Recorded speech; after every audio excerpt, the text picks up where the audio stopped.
এইভাবে আল্লাহর নবী মা নবীজি সূরা ফাতিহা তেলাওয়াত করতে করতে সূরা ফাতিহার সঙ্গে কুরআনুল কারীমের আয়াত তেলাওয়াত করতে লাগলেন।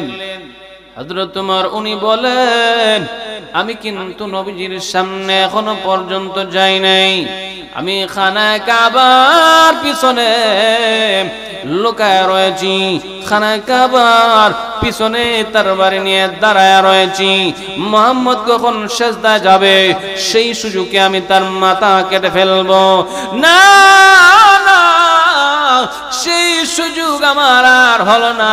মুহাম্মদ বলেন, না না, আমি উনাকে দাঁড়ায়া দাঁড়ায়া যেই তেলাওয়াত শুনেছি ওই তেলাওয়াতে আমি ওমরের মন নরম কইরা দিছে। মুহাম্মদ তেলাওয়াত শুনে ইসলাম কবুল করার আগে মুহাম্মদ কোরআন তেলাওয়াতকে তেলাওয়াত বলতো না। আরবের মানুষেরা লক্ষ্য করলো মুহাম্মদের তেলাওয়াত যারাই শুনে এরাই মুহাম্মদের দলভুক্ত হয়ে যায়, নবীজির দলে দলভুক্ত হয়ে যায়। কোন সুবহানাল্লাহ। ভাইরা, হযরত ওমর খানায়ে কাবার দেওয়ালের পিছনে দাঁড়ায়া দাঁড়ায়া আল্লাহর নবীজির সুরলিত কণ্ঠে যখন তেলাওয়াত শুরু করে দিল, তেলাওয়াত শুনতে শুনতে ওমর যে নবীজির মাথা কাটবে সেই কথাটা সে বলে যায়, নবীর কোরআন তেলাওয়াতে আকৃষ্ট হয়ে যায়। হযরত ওমর বলে, না না, এই যে লোকটা এত সুন্দর কবিতা আবৃত্তি করলো, আমি ওমরের জীবনে কত কবির কবিতা আবৃত্তি করা শুনেছি, মুহাম্মদের কবিতার মতো এত সুন্দর কবিতা আমি কারো জবান থেকে শুনি নাই। উনি আরবের লোকেরা যে বলে মুহাম্মদ একজন উঁচা মাপের কবি, এতে কোনো সন্দেহ নাই। জুরে জুরে বলুন সুবহানাল্লাহ।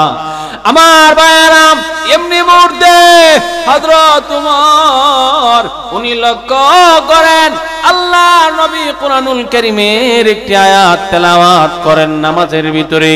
এই তেলাওয়াতের অর্থ দাঁড়ায়, আমি দুনিয়ার কোনো কবি না। কোন সুবহানাল্লাহ। যে আয়াত তেলাওয়াত করছেন এই আয়াতের অর্থ দাঁড়ায়, নবী নিজেই বলতেছেন আমি দুনিয়ার কোনো কবি না। কোন সুবহানাল্লাহ। নবী বলেন, ইন্নাহু লাকাউলু রাসূলিন কারীম ওয়া মা হুয়া বিকাউলি শাইরিন ওয়া মা হুয়া বিকাউলি কাহিন। আল্লাহ নবী বিশ্ব নবী রাহমাতুল লিল আলামিন নামাজের ভিতরে দাঁড়াইয়া দাঁড়াইয়া ওনার সুরলিত সুমিষ্ট কণ্ঠে উনি তেলাওয়াত করলেন, ইন্নাহু লাকাউলু রাসূলিন কারীম ওয়া মা হুয়া বিকাউলি শাইর قليلا ما تؤمنون।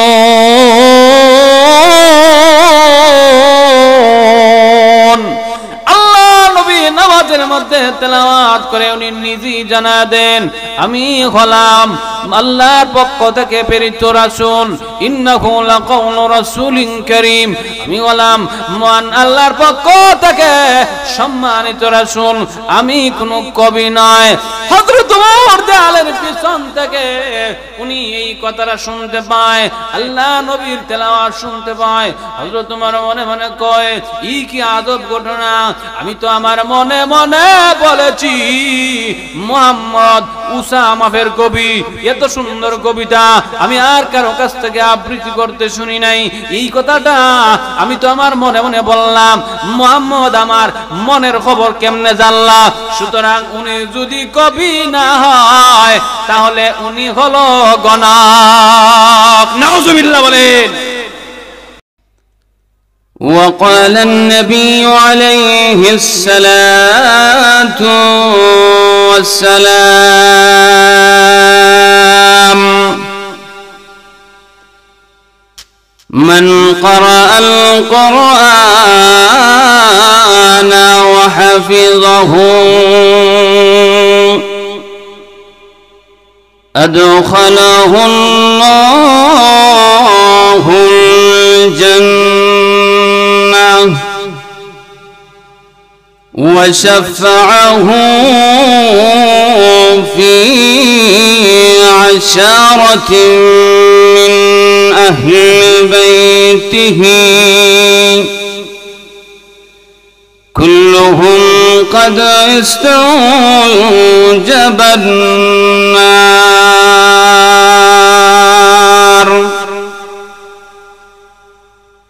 وقال عليه الصلاة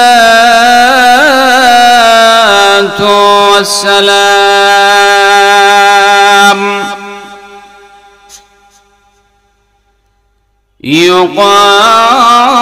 يقال لصاحب القرآن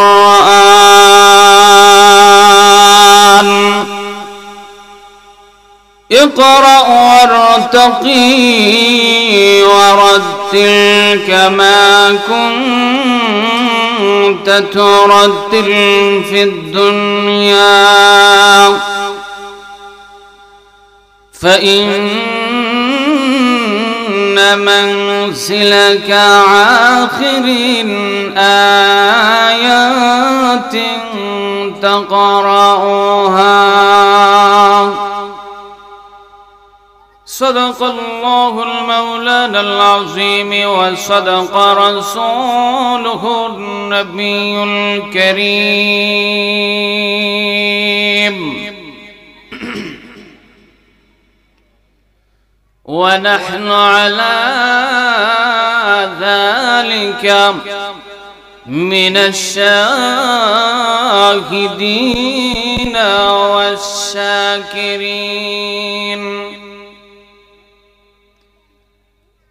میں دور ہوں مجبور ہوں اے سید عالم، میں دور ہوں مجبور ہوں اے سید عالم،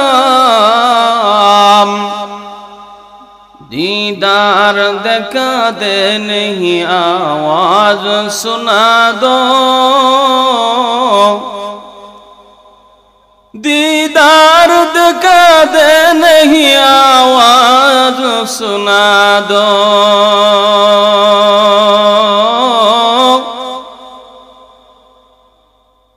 میں صورت یوسف کو نہیں چاہنے والا،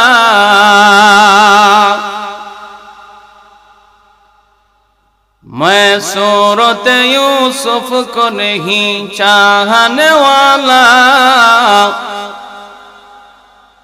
میں قیس کے مانند نہیں عاشق لیلا،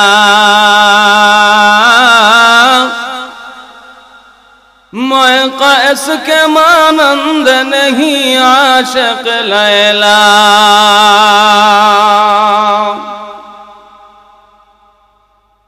میں عاشق مولا ہوں میرا عشق دیوانہ،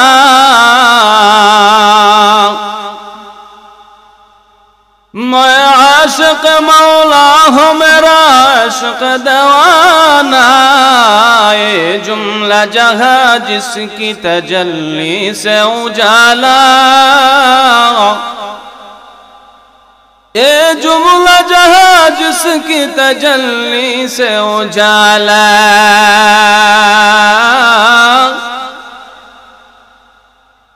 الفت میں برابر کے وفا ہو کہ جفا ہو، उल्फत में बराबर के वफा हो के जफा हो, हर चीज में लज्जत है अगर दिल में मजा हो,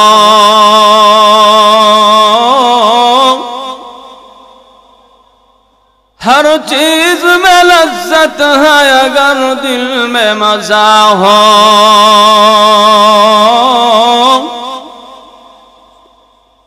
तू दिल में तू आता ही समझ में नहीं आता, तू दिल में तू आता ही समझ में नहीं आता, बस जान लिया मैं तेरी पहचान नहीं है, बस जान लिया मैं तेरी पहचान यही है। আলহামদুলিল্লাহ। যে আয়াতের ভিতরে আল্লাহ পাক যেই কথা বলেছেন সেই কথাকে বাস্তবায়ন করানোর জন্য আমাদের মুহতামিম সাহেব সহ শিক্ষক স্টাফ সবাই মিলে ওই আয়াতের বাস্তবতা প্রমাণ করার জন্য ওই মাদ্রাসার মাঝে ওনারা শ্রম দিতেছেন, ওনারা নিষ্ঠার সহিত দায়িত্ব পালন করতেছেন। আসুন আমরা এই আয়াতের আলোচনা শুনি, আল্লাহ পাক এই আয়াতের ভিতরে কি বলেন। আল্লাহ বলেন, ইন্না নাহনু নাযালনা যিকরা ওয়া ইন্না লাহু লাহাফিজুন।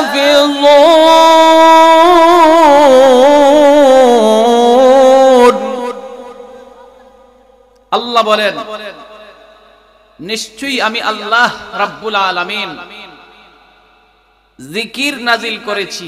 কি নাজিল করেছি? জিকির নাজিল করেছি।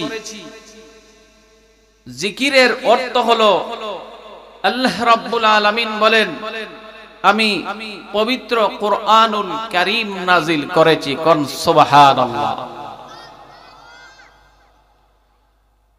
এবং এই কোরআনকে আল্লাহ পাক নাজিল করেছেন। নাজিল করার পর কোরআনকে কে হেফাজত করবে, কে সংরক্ষণ করবে, আল্লাহ রাব্বুল আলামিন এই দায়িত্বটাও ওনার নিজ হাতে রেখেছেন। কোন সুবহানাল্লাহ।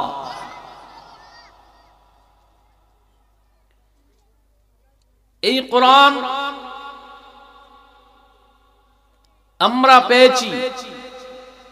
এই কোরআন শুধু আমরা পড়তাম, আমল করতাম, কোরআনের বিধি বিধান মেনে চলতাম, আর কোরআনের বদৌলতে মহান আল্লাহ কোরআনের বিধি বিধান মেনে চললে আমার আল্লাহ শান্তিময় জীবন দান করবেন। সুবহানাল্লাহ।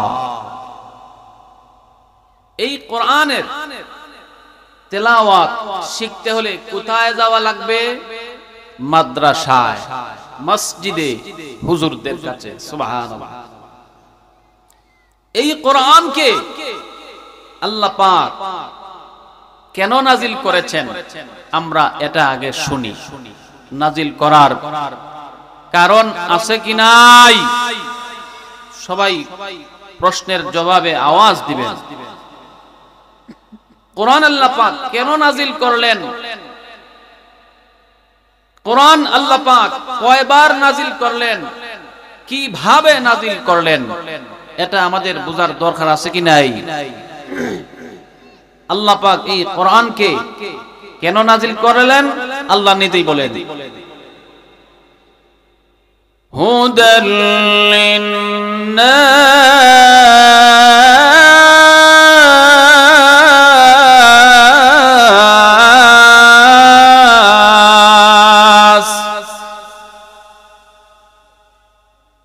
ওয়া বাইয়িনাতিন মিনাল হুদা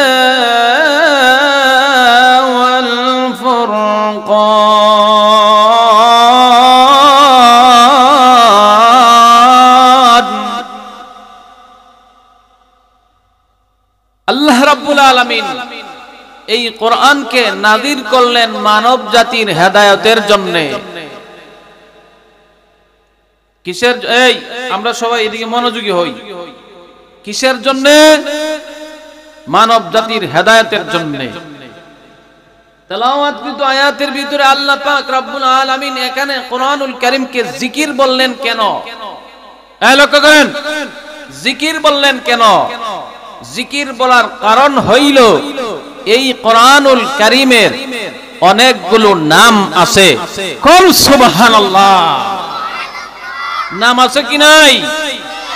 একজন মানুষের 4-5টা নাম হয়, 3টা নাম হয়, 2টা নাম হয়, ঠিক কি না? কোরআনুল কারীমের অনেকটা নাম আছে। আল্লামা আবুল মাআলি আব্দুল আজিজ ইবনে আব্দুল মালিক রাহমাতুল্লাহ আলাইহি বলেন কোরআনুল কারীমের 55টি নাম আছে। কয়টা নাম? অন্য মুফাসসিরিনে কেরামগণ 90 এর ঊর্ধ্বে কোরআনুল কারীমের নাম আছে বলেছেন। সুবহানাল্লাহ।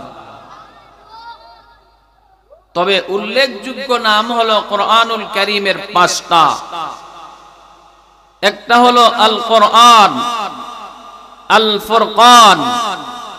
1 নম্বর আল কোরআন, জোরে বলেন, বলেন আমার সঙ্গে বলেন। 1 নম্বর আল কোরআন, 2 নম্বর আল ফুরকান, 3 নম্বর আত-তানজিল, 4 নম্বর আল কিতাব, 5 নম্বর আয-যিকরু। ওই জিকিরের কথাই আল্লাহ পাক এই আয়াতের মধ্যে বলেছেন। সুবহানাল্লাহ।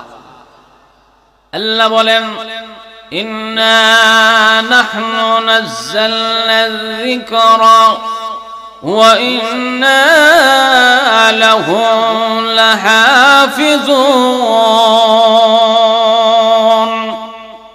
আমি আল্লাহ রাব্বুল আলামিন কোরআনুল কারীম নাযিল করেছি। কোরআনুল কারীমের হেফাজতের দায়িত্ব মহান আল্লাহর হাতে রেখেছেন। আল্লাহ বলেন বান্দা, আমি আল্লাহ রাব্বুল আলামিন দুনিয়াতে কোরআন নাযিল করেছি মানব জাতির হেদায়েতের জন্য, মানব জাতির সংবিধানের জন্য। মানব জাতি কোরআনুল কারীম তার জীবন পরিচালনা করবে। কোরআন থেকে উঠবে, কোরআন থেকে বসবে, কোরআন থেকে রাজনীতি করবে, কোরআন থেকে পেটনীতি করবে, কোরআন থেকে সমাজনীতি চালাবে, কোরআন থেকে অর্থনীতি চালাবে। আল্লাহ বলে যে ব্যক্তি কোরআনের সাথে মিল খায় তার জীবন পরিচালনা করবে, কোরআনকে সংবিধান মানবে। আল্লাহ রাব্বুল আলামিন বলেন আমার ওই কিতাব তার শান মর্যাদা দুনিয়াতে বাড়ায়া দিবে, পরকালেও বাড়ায়া দিবে। আমরা বুঝলাম কোরআনের কয়টা নাম আছে। সুবহানাল্লাহ। এখন শুনি কোরআনুল কারীম কয়বার নাযিল হইছে, কয় স্তরে নাযিল হইছে। মুফাসসিরিনে কেরামগণ লিখেছেন মহান আল্লাহ রাব্বুল আলামিন কোরআনুল কারীমকে 3 বার নাযিল করেছেন। কয়বার? 3 বার। প্রথমবার হলো একসাথে 30 পারা কোরআন লৌহে মাহফুজে আমার আল্লাহ সংরক্ষণ করেছেন। কোন সুবহানাল্লাহ। প্রথমবার কোথায়? লৌহে মাহফুজে। আল্লাহ বলেন বল হুয়া কুরআনুম মাজিদ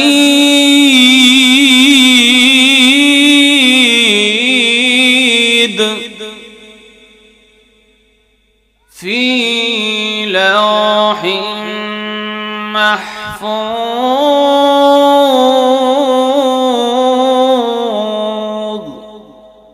আল্লাহু আকবার বলেন।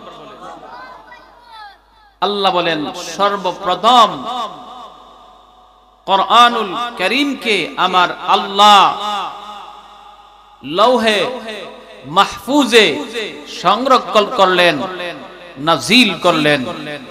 কোন সুবহানাল্লাহ। দ্বিতীয়বার আমার আল্লাহ রাব্বুল আলামিন কোরআনুল কারীমকে রমজান মাসে বায়তুল ইজ্জতে আমার আল্লাহ নাজিল করলেন। বায়তুল ইজ্জতে রমজান মাসে অথবা লাইলাতুল কদরে। রমজান আর লাইলাতুল কদর একই। আমার আল্লাহ এই মর্মে কোরআনুল কারীমের ভিতরে বলেন, ইন্না আনজালনাহু ফি লাইলাতিল কদর। আল্লাহ বলেন, নিশ্চয়ই আমি আল্লাহ কোরআনুল কারীমকে নাজিল করেছি কদরের রাত্রিতে। কোন সুবহানাল্লাহ। আরেক আয়াতে বলেন, শাহরু রমাদানাল্লাযী উনজিলা ফীহিল কুরআন। আল্লাহ বলেন, মহাগ্রন্থ আল কোরআনকে নাজিল করেছি রমজান মাসে। কোন সুবহানাল্লাহ। 3 নম্বর বার আল্লাহ পাক রব্বুল ইজ্জত ওয়াল জালাল পবিত্র কোরআনকে আসমানেও নাজিল করে নাই, জমিনেও নাজিল করে নাই, লৌহে মাহফুজেও নাজিল করে নাই।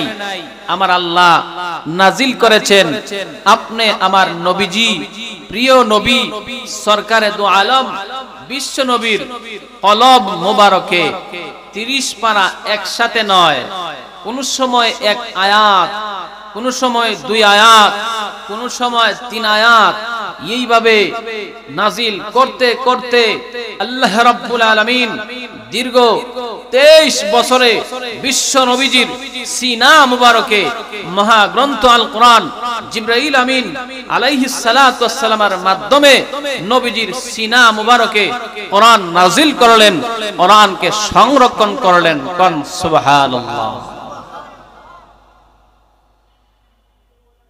نزل به الروح الأمين على قلبك لتكون من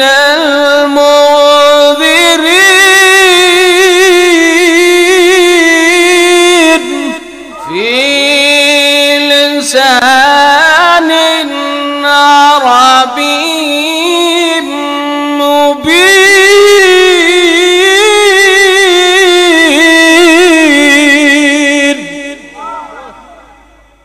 আল্লাহু আকবার।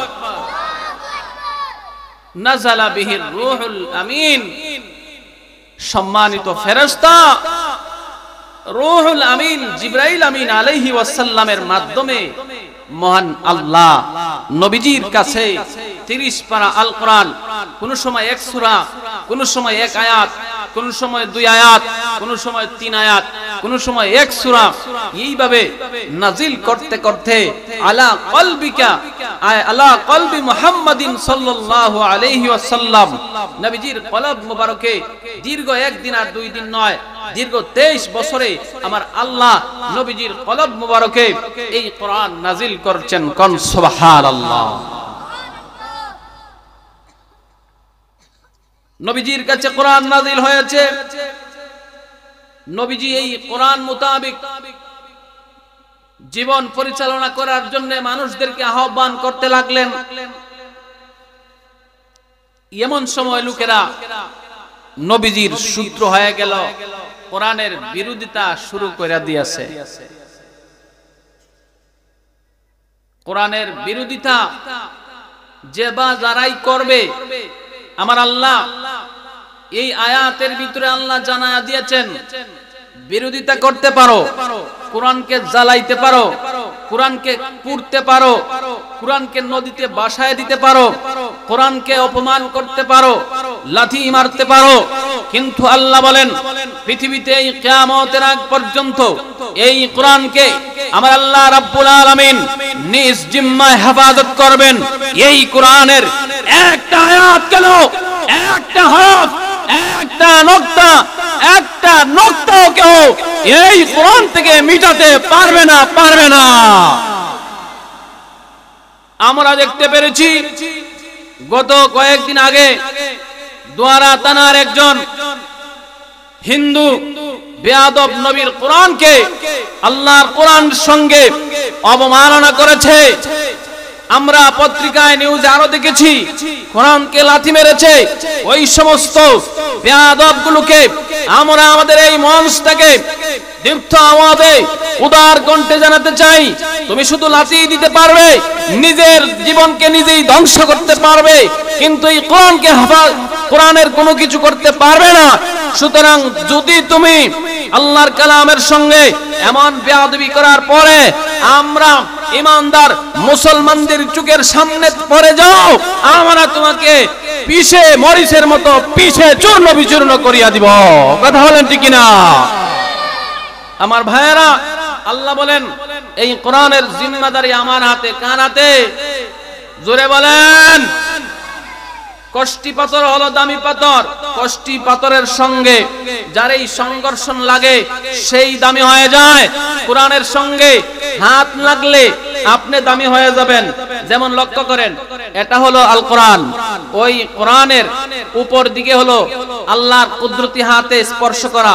আল্লাহ ধরে রেখেছেন যারাই এই কোরআনের নিচ দিয়ে এইভাবে ধরবে, কোরআন পড়বে, কোরআন লড়াবে, কোরআন মানবে, কোরআন মোতাবেক জীবন পরিচালনা করবে, এরা স্বয়ং আল্লাহর কুদরতি হাতের সঙ্গে ধরা। কোন সুবহানাল্লাহ। আল্লাহ রাব্বুল আলামিন বলেন, এ পৃথিবীর মানুষেরা, এই কোরআন আমি নাজিল করেছি মানব জাতির হেদায়েতের জন্য। মানব জাতি এই কোরআন থেকে তাদের জীবন পরিচালনা করবে, কোরআন থেকে রাষ্ট্র চালাবে, কোরআন থেকে অর্থনীতি, সমাজনীতি, কোরআন থেকে সংবিধান বানাবে। সংবিধান মুসলমান ওই কোরআনের দিক নির্দেশনা মোতাবেক চলবে। আল্লাহ বলেন, যারা ওই কোরআনের হেফাজত করার জন্য মাঠে ময়দানে থাকবে, মহান আল্লাহ কাল কঠিন কিয়ামতের ময়দানে তাদেরকে জান্নাত দান করবেন। এটা আমার কথা নয়, আল্লাহর নবী, বিশ্ব নবী রাহমাতুল লিল আলামিন ইবনে মাজাহ শরীফের মধ্যে বলেন, মান ক্বারাআল কুরআনা ওয়া হাফিজাহু আদখালাহুল্লাহুল জান্নাতা ওয়া শাফাআহু ফি আশারাতিন মিন আহলি বাইতিহি কুল্লুহুম ক্বাদ ইস্তাওজাবান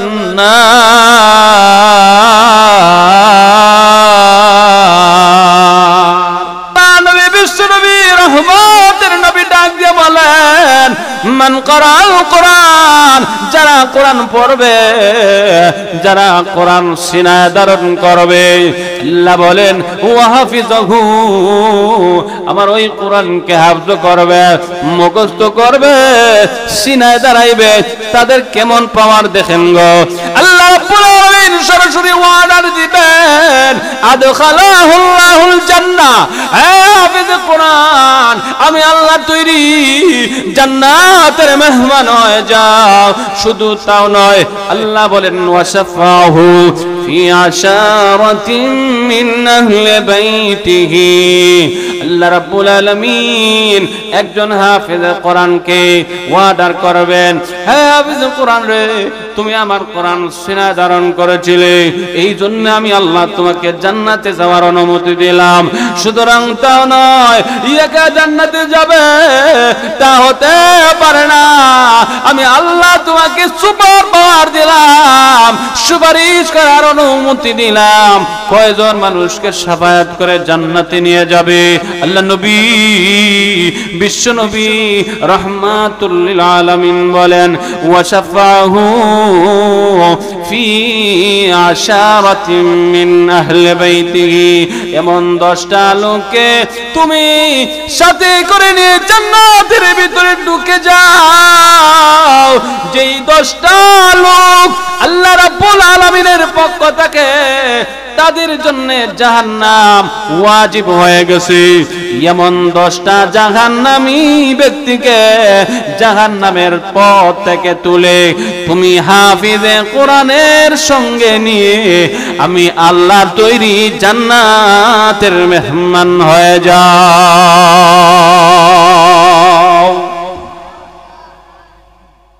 হাফিজে কোরআন হওয়ার দরকার আছে কি নাই?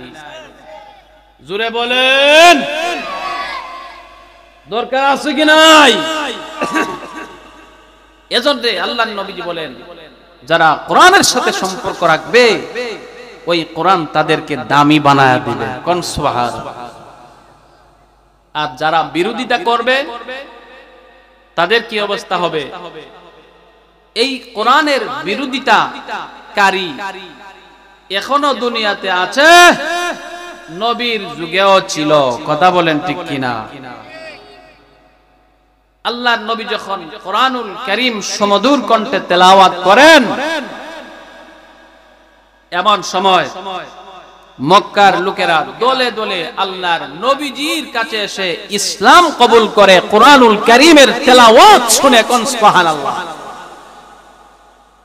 মক্কার বেঈমান কাফিররা দেখলো যেইভাবে দলে দলে আরবের লোকেরা মুহাম্মদের তেলাওয়াত শুনে, একদিন তো দেখা যাবে আমরা যারা নেতা আছি আমাদের নেতাগিরিও থাকবে না, আমাদের দলের লোকও থাকবে না, শুধু আমাদের কপালে জুতার বাড়ি থাকবে। কুখ্যাত কাফের নজর ইবনে হারেস, সে ছিল বণিক, সিরিয়াতে গিয়া ব্যবসা করত। সেখান থেকে মুহাম্মদের দরবারে লোক যেন না যায়, কোরআনুল কারীমের তেলাওয়াত যেন না শুনে, এই জন্য সে ইসফান্দানিয়া থেকে, সিরিয়া থেকে নর্তকী ক্রয় করে নিয়ে আসলো। মানুষকে এসে বলে, তোমরা মুহাম্মদের দরবারে যাইও না, আমি তোমাদেরকে নাচ গান শোনাইব, তোমাদেরকে নর্তকী আনছি, এগুলা শুনবাই, তোমরা এরপরেও মুহাম্মদের কাছে যাইও না। আপনারা বলেন এটা কোরআনের বিরোধিতা কিনা? আল্লাহ ওয়ালা নজর ইবনে হারেস, এই কোরআনের হেফাজত আমি মুহাম্মদের হাতে দেই নাই, আমি কোন মানুষের হাতে দান করি নাই। আমার কোরআন কিয়ামতের আগ পর্যন্ত দুনিয়ার জমিনে থাকবে। কোরআনের হুকুম বাস্তবায়ন করনেওয়ালা একদল লোক থাকবে, কোরআনের কোনো ক্ষতি করতে পারবে না। আল্লাহ নবীজি বিশ্ব নবী রাহমাতুল লিল আলামিনের বিরোধিতা করেছে।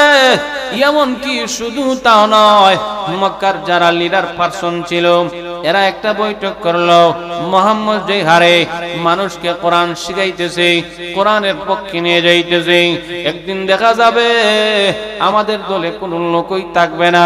সুতরাং একটা কাম করো, যেই ব্যক্তিরা কোরআনের দাওয়াত দেয় তাকেই হত্যা কইরা ফেলাই। জুরে জুরে বলুন নাউজুবিল্লাহ।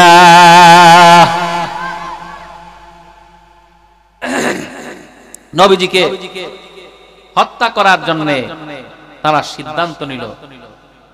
হযরত উমর বলে, ইসলাম কবুল করার আগে আমি সবাই মিলে আমাকেই দায়িত্ব দিল, আর আমি মুহাম্মদের কল্লা কাটার জন্য আমি তারবারে নিয়ে প্রস্তুত হইলাম, মুহাম্মদের গলা কাটবো। নাউজুবিল্লাহ। হযরত উমর উনি নিজেই বলেন, আমি ইসলাম কবুল করার আগে আল্লাহ নবী বিশ্ব নবী রাহমাতুল লিল আলামিনকে তার দেহ থেকে মাথাটা আলাদা করে দিব। কোরআনের মিশন যাতে বাস্তবায়ন হয় না, কোরআনের শিক্ষা যাতে আর আগায় না। হযরত উমর বলে, আমি যখন মুহাম্মদের কল্লা কাটার জন্য প্রস্তুতি নিলাম, আমি সময় খুঁজতেছি, অপেক্ষা করতেছি কোন সময় মুহাম্মদের মাথাটা আমি আইনা দিব। এমন সময় খুঁজতে খুঁজতে আমি লক্ষ্য করলাম রাত্রি বেলায় গভীর রজনীতে আমার নবী খানায়ে কাবার সামনে গিয়া উনি তাহাজ্জুদের নামাজ পড়তেন। আল্লাহ নবী ঠিক প্রতিদিনের ন্যায় আজকেও তাহাজ্জুদ পড়ার জন্য আমার নবী ঘর থেকে বের হয়ে খানায়ে কাবার দিকে যাওয়া। হযরত উমর ইসলাম কবুল করার আগে তার বাড়ি নিয়ে পিছন পিছন রওনা। কি করবে? মুহাম্মাদের মাথাটাকে কেটে ফেলবে। যেই ব্যক্তি কোরআন শিক্ষা দেয়, যেই ব্যক্তি কোরআনের কথা বলে, তাকে যদি দুনিয়া থেকে উঠায় দেয় তাহলে কোরআন এমনি বন্ধ হয়ে যাবে, আমাদের নর্তকী নাচ গান ঠিকই থাকবে। এই কথা বলে হযরত উমর তাকায় দেখে আল্লাহ নবীজি বিশ্ব নবী রাহমাতুল লিল আলামিন উনি খানায়ে কাবার সামনে তাহাজ্জুদের নামাজ পড়ার জন্য দাঁড়ায় গেলেন। সবাই এদিকে খেয়াল করেন, হযরত উমর কি করলো? লক্ষ্য করলো নবীজি খানায়ে কাবার সামনে নামাজে দাঁড়ায় গেছেন। কোন সুবহানাল্লাহ। হযরত উমর বলে এইবার যায় সুযোগ, যখন সজিদাত যাবে, যখন সেজদায় যাইবে, ওই সময় কপালটা নিচের দিকে থাকবে, মাথাটা কাইটা ফেলবো, কেউ দেখবে না।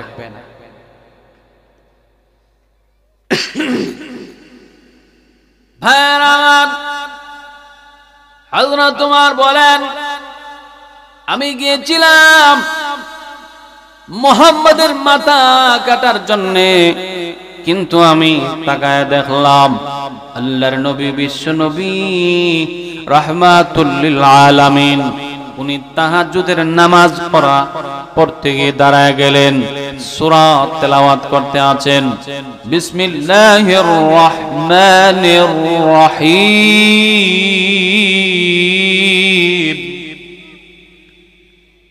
আলহামদুলিল্লাহি রাব্বিল আলামিন।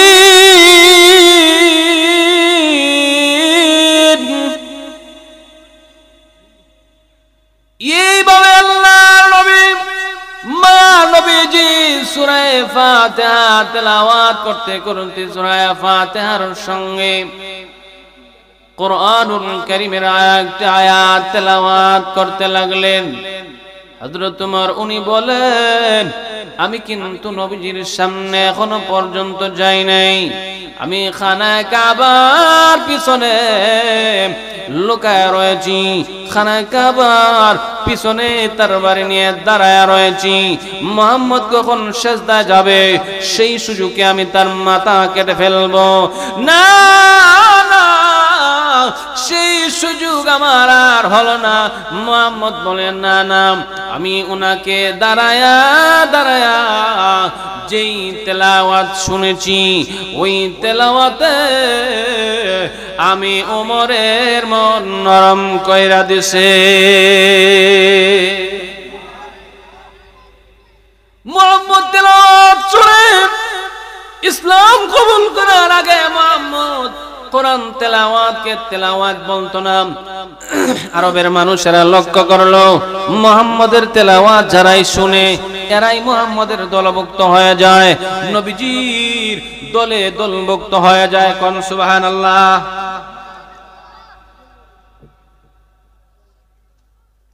মুহাম্মদ বলে সর্বনাশ। আরবের লোকেরা যে বলে মুহাম্মদ কি নাকি কি সুন্দর সুন্দর কবিতা আবৃত্তি করে, আমি তো আজকে নিজে খানায়ে কাবার পিছনে দাঁড়ায় শুনলাম। সর্বনাশ। আমার মনে হয় আরবের লোকেরা যে মুহাম্মদকে বড় কবি বলে এটা সঠিক। আমার জানা মতে এমন সুন্দর কবিতা আর কারো কাছ থেকে শুনি নাই। মুহাম্মদ তো সত্যি সত্যি একজন উঁচু মাপের কবি। ভাইরাম, হযরত ওমর খানায়ে কাবার দেওয়ালের পিছনে দাঁড়ায় দাঁড়ায় আল্লাহর নবীজির সুরলিত কণ্ঠে যখন তেলাওয়াত শুরু করে দিল, তেলাওয়াত শুনতে শুনতে ওমর যে নবীজির মাথা কাটবে সেই কথাটা সে বলে যায়। নবীর কোরআন তেলাওয়াতে আকৃষ্ট হয়ে যায়। হযরত ওমর বলে, না না, এই যে লোকটা এত সুন্দর কবিতা আবৃত্তি করলো, আমি ওমরের জীবনে কত কবির কবিতা আবৃত্তি করা শুনেছি, মুহাম্মাদের কবিতার মতো এত সুন্দর কবিতা আমি কারো সালাম থেকে শুনি নাই। উনি আরবের লোকেরা যে বলে মুহাম্মদ একজন উসামাফের কবি, এতে কোনো সন্দেহ নাই। জুরে জুরে বলুন সুবহানাল্লাহ।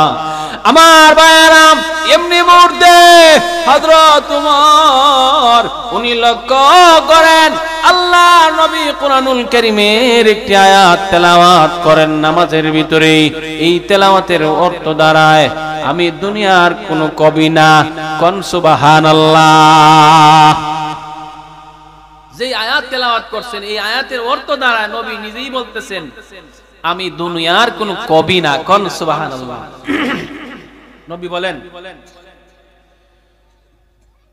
ইন্নাহু লাকাউলু রাসূলিন কারীম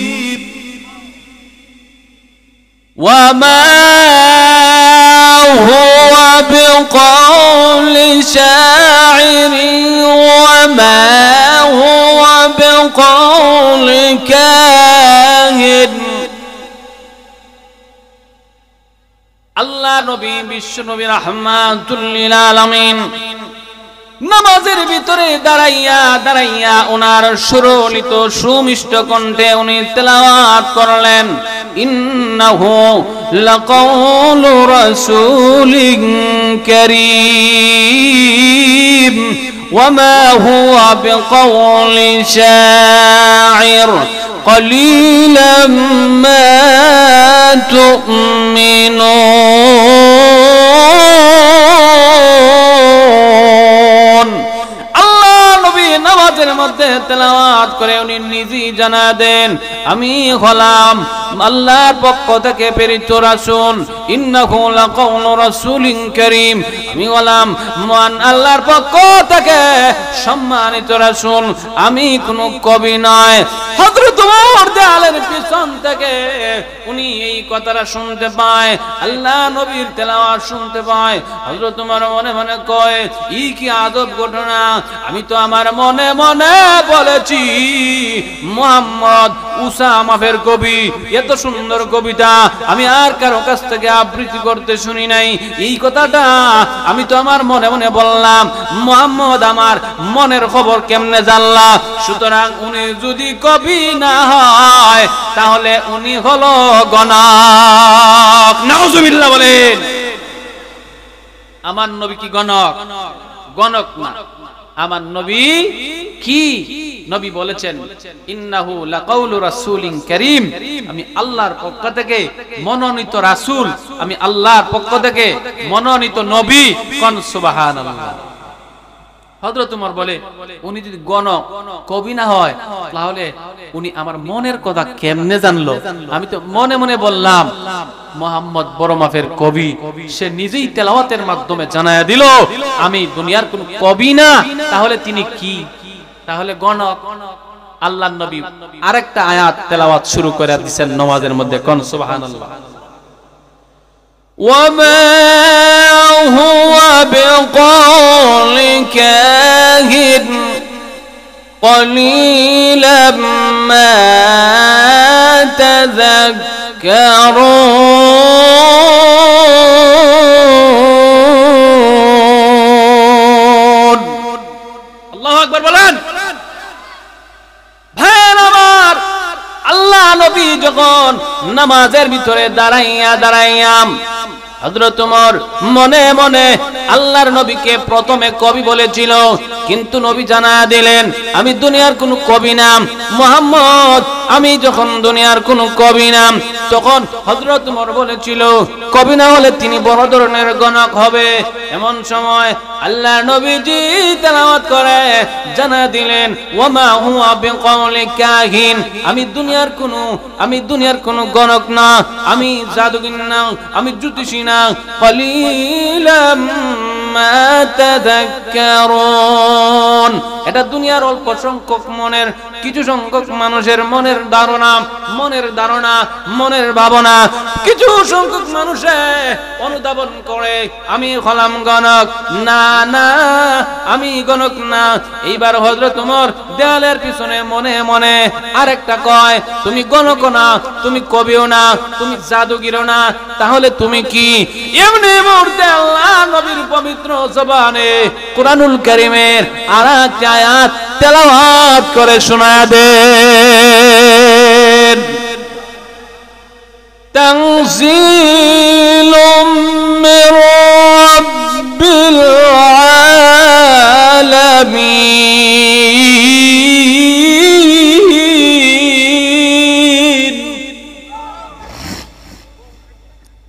আল্লাহর নবী বলেন আমি হলাম তানজিলুম মির রাব্বিল আলামিন, আল্লাহ রাব্বুল আলামিন আমাকে নাজিল করেছেন আল্লাহর একমাত্র মনোনীত বন্ধু হিসাবে, নবী হিসাবে, রাসূল হিসাবে। কোন সুবহানাল্লাহ,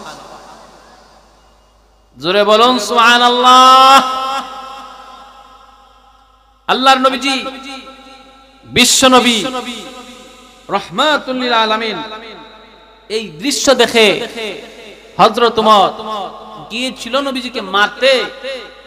সুতরাং নবীজির তেলাওয়াতে আকৃষ্ট হয়ে হযরত ওমর নিজেই মুসলমান হইয়া গেলেন। কোন সুবহানাল্লাহ।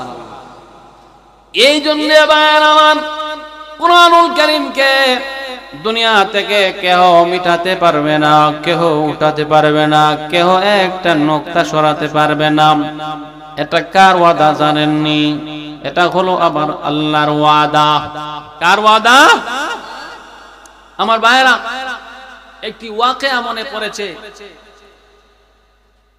আমাদের ভারতবর্ষে একবার ইংরেজ শাসন আমলে ইংরেজরা যখন এই পাক ভারত উপমহাদেশে মানুষের উপরে নির্বিঘ্নে নির্যাতন শুরু করে দিয়েছে, এক পর্যায়ে মানুষ, ভারতবর্ষের মানুষ নির্যাতনের শিকার, নিপীড়নের শিকার, অতিষ্ঠ হইয়া এক পর্যায়ে হযরত শাহ আব্দুল আজিজ মুহাদ্দিসে দেহলভী রাহমাতুল্লাহ আলাইহি উনি একটা ভাষণ দিলেন, ভূমিকা রাখলেন। ইংরেজদের গোলাম হয়ে আমরা থাকতে পারবো না। ইস্ট ইন্ডিয়া কোম্পানি বাংলাদেশকে শাসন আর শোষণের নামে 200 বছর চুষে নিয়েছে, মুসলমানের সম্পদ নষ্ট করে দিয়েছে। শাহ আব্দুল আজিজ মুহাদ্দিসে দেহলভী রাহমাতুল্লাহ আলাইহি উনি যখন ফতোয়া জারি করলেন ইংরেজদের বিরুদ্ধে, এই ইংরেজদেরকে আমাদের স্বদেশে, আমাদের পাক ভারত, বাংলাদেশ, পাকিস্তান, ইন্ডিয়া, হিন্দুস্তানে থাকার জায়গা দেওয়া হবে না, তখন এই ঘোষণা দিলেন। তখন সাধারণ বিপ্লবী মুসলমানেরা, বিপ্লবী ইমানদারেরা যুদ্ধে মাঠে ময়দানে ছড়িয়ে পড়েছে। আর এইখান থেকে মুসলমানেরা বিপ্লব হয়েছে। বিপ্লব হওয়ার আগে ইংরেজরা বলে, এই আমাদের বিরুদ্ধে এই বাঙালিরা, এই ভারত উপমহাদেশের এরা তো আমাদের সঙ্গে বিদ্রোহ করার সাহসই নাই, এদেরকে কে শিখাইলো আমাদের বিরুদ্ধে লাগার জন্য? তখন গোয়েন্দা সংস্থা যারা আছে গোপনে এরা তথ্য দিল, মোল্লারা আপনার পিছনে সাধারণ জনতাকে ক্যাপাইছে। তখন তারা বলল, যেই মোল্লা বলে, যেই মৌলবীরা আমাদের বিরুদ্ধে ক্যাপাইছে, কিসের বিনিময়ে, কিসের আলোকে? তখন গোয়েন্দা সংস্থারা রিপোর্ট দেয়, কোরআনের আলোকে, কোরআনের বয়ান করে, কোরআনের বয়ান করে, কোরআনের ভালোবাসায় সাধারণ জনতাকে মানুষ বুঝাইয়া কোরআনের মহব্বতে আমাদেরকে আমাদের বিরুদ্ধে এইভাবে ক্যাপাইছে।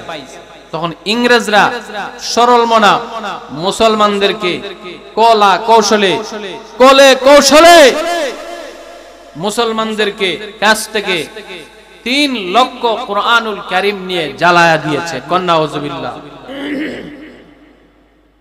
কোন মানুষকে বলছে তোমার কোরআন পুরাতন হয়ে গেছে,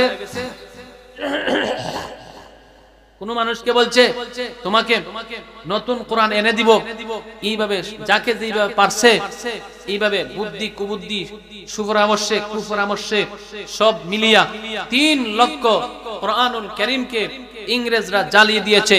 তারা মনে করেছে কোরআন জ্বালায় দিলে কোরআনের আলো থাকবে না, কোরআনের আহকাম থাকবে না, কোরআনের হুকুম থাকবে না, মুসলমানের মুসলমানিত্ব থাকবে না।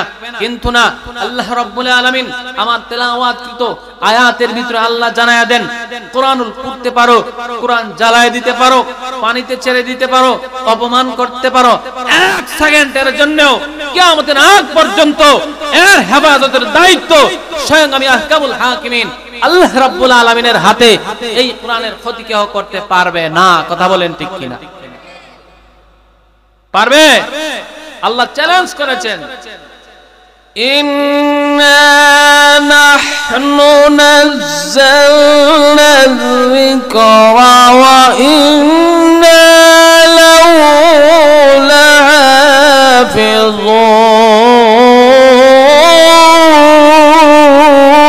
লাহাফিজুন। আল্লাহ বলেন কোরআন আমি নাযিল করেছি, এই কোরআনের হেফাজতের দায়িত্ব আমি আল্লাহর হাতে নিয়েছি।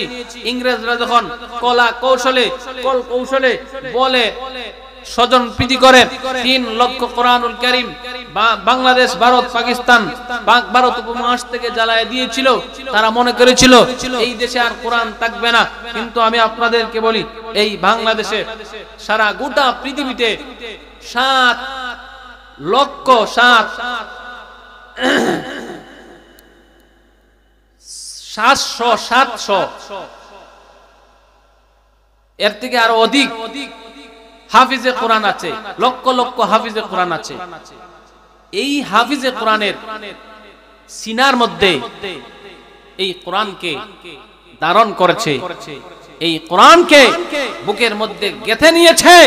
এবার আপনারাই বলুন, যদি মানুষের হাতকে টেলায়, পাওকে টেলায়, ঠ্যাংকে টেলায়, কোরআন বুকের ভিতর থেকে এই কোরআনকে কেউ মিটাতে পারবে? জোরে বলেন। আল্লাহ এই কথাটাই বলেন, দুনিয়ার কোন মানুষ এই কোরআনকে দুনিয়া থেকে মুছে দিতে পারবে না। আল্লাহ আরেক আয়াতে আরো সুন্দর করে কোরআন সম্পর্কে বলেন। শুনবেন আপনারা? শুনবেন? শুনলে সকলেই মনোযোগী হন। আল্লাহ বলেন, ইউরিদুনা লিইউতফিউ নূরাল্লাহ।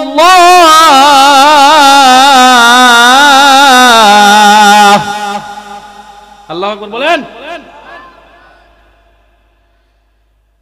ইউরিদুনা লিইউতফিউ নূরাল্লাহি বিআফওয়াহিহিম ওয়াল্লাহু মুতিম্মু নূরিহি ওয়ালাউ কারিহাল কাফিরুন।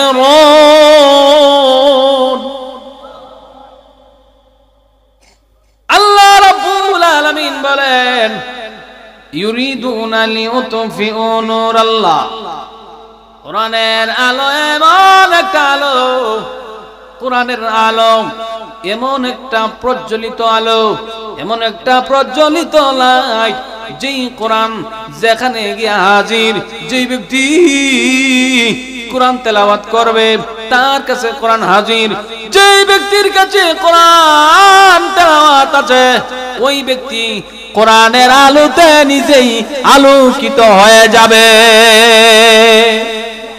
এটা আমার কথা নেই, আমার কথা নয়, আল্লাহর কথা। আপনারা লক্ষ্য করবেন, কুফি বাতি চিনেন? ল্যাম্প জ্বালায় যে বাতি জ্বলায়, মোম জ্বালায় যে বাতি জ্বালায়, মোমের বাতি যদি জ্বালায় থাকে, এমন সময় যদি কারেন্ট চলে আসে, মোমের বাতির কোনো দাম থাকবে না, মোমের বাতি অন্ধকার হয়ে যাবে, নিঃশেষিত হয়ে যাবে, আলোর কোনো দাম থাকবে না। ঠিক তেমনি ভাবে আবার আল্লাহ রাব্বুল আলামিন বলেন, ইউরিদুনা লিইউতফিউ নূরাল্লাহ। আমি আল্লাহ চাই দুনিয়ার মধ্যে কোরআনের আলো, কোরআনের আলোকে আমি ফুটাইতে, কোরআনের আলোকে আমি আল্লাহ জ্বালাইতে চাই। আমি আল্লাহ কোরআনের আলো দিয়ে গোটা সমাজটাকে আলোকিত উজ্জ্বল করতে চাই। এই আয়াতের ব্যাখ্যায় মুহাদ্দিসিন কেরামগণ বলেন, আল্লাহ চান কোরআনের আলো দিয়া গোটা পৃথিবীটিকে উজ্জ্বল করতে, আলোকিত করতে, কিন্তু বাস্তবতা হলো ওয়ালাউ কারিহাল কাফিরুন, কাফেররা এটা চায় না। সুতরাং বাস্তব জামানাতেও কিছু সংখ্যক লোক আছে যারা কোরআন প্রেমিক, যারা আল্লাহ প্রেমিক, যারা নবী প্রেমিক, যারা কোরআনের জন্য জীবন দেয়, যারা কোরআনের জন্য তাকে, আল্লাহ বলে কুফি বাতিকে যেইভাবে কারেন্টের বাতি চলে আসার পরে অন্ধকার কইরা দেয়, রব্বুল আলামিন বলেন আমার কালামুল্লাহ হলো এমন একটি আলো, এই কিতাবে এই কোরআনে যেই ব্যক্তি হাত দ্বারা ধরবে ওই ব্যক্তি আলোকিত হয়ে যাবে, যেই ব্যক্তি কোরআনের আয়াত পড়বে ওই ব্যক্তির অন্তর নূরান্বিত হয়ে যাবে।